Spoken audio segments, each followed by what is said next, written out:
बिहार में चुनाव हो और सियासी धमाचौकड़ी ना मचे, ये भला कैसे हो सकता है। कल तक बिहार एनडीए में सीट शेयरिंग को लेकर चिराग पासवान के दावे के बाद टूट के आसार नजर आ रहे थे और अब महागठबंधन में नेतृत्व को लेकर सियासी दलों में दरार पड़ती दिखाई दे रही है। जेडीयू तो यहां तक दावा कर रही है कि महागठबंधन में टूट का औपचारिक ऐलान होना बाकी रह गया है। एक रिपोर्ट देखिए।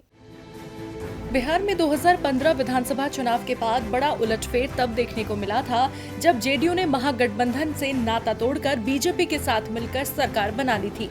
लेकिन इस बार तो बिहार में चुनाव से पहले ही महागठबंधन में गड़बड़झाला नजर आने लगा है। दरअसल महागठबंधन में टूट की खबरों ने तूल तब पकड़ा था जब 2 दिन पहले कांग्रेस के वरिष्ठ नेता और पूर्व राज्यपाल निखिल कुमार के पटना आवास पर कांग्रेस नेताओं की बैठक हुई थी। इस बैठक के जरिए कांग्रेस ने आरजेडी को ये संदेश देने की कोशिश की कि बिहार में महागठबंधन कांग्रेस के नेतृत्व में चुनाव लड़ेगा। साथ ही कांग्रेस ने महागठबंधन से जेडीयू के अलग होने के बाद जेडीयू के खाते वाली 101 सीटों पर भी अपने उम्मीदवार उतारने की बात रखी। अब कांग्रेस की इस बैठक से एक और महागठबंधन खेमे में हलचल तेज हो गई तो विरोधियों को महागठबंधन को घेरने का मौका मिल गया। अगर लालू बाहर होते तो शायद ये नौबत ही नहीं आती, लेकिन तेजस्वी के नेतृत्व में चुनाव लड़ना कांग्रेस को रास नहीं आ रहा है। खैर, 2 दिन पहले कांग्रेस की बैठक खत्म हुई थी और आज महागठबंधन में शामिल 3 अन्य पार्टियां हम, आरएलएसपी और वीआईपी ने हम प्रमुख जीतन राम मांझी के आवास पर बैठक की।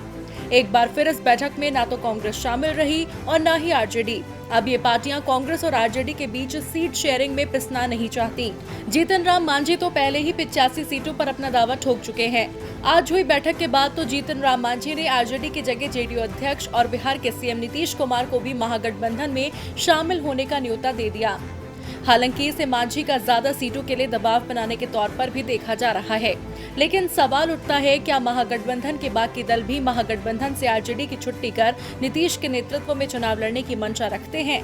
खैर, बिहार की सियासत में कब क्या हो जाए कुछ नहीं कहा जा सकता। अब महागठबंधन में नीतीश की दोबारा एंट्री होती है या महागठबंधन कांग्रेस के नेतृत्व में चुनाव लड़ता है या फिर तेजस्वी के नेतृत्व में ही सारे दल चुनाव लड़ने के लिए मानते हैं, फिलहाल कुछ कहा नहीं जा सकता। डीबी लाइव की रिपोर्ट।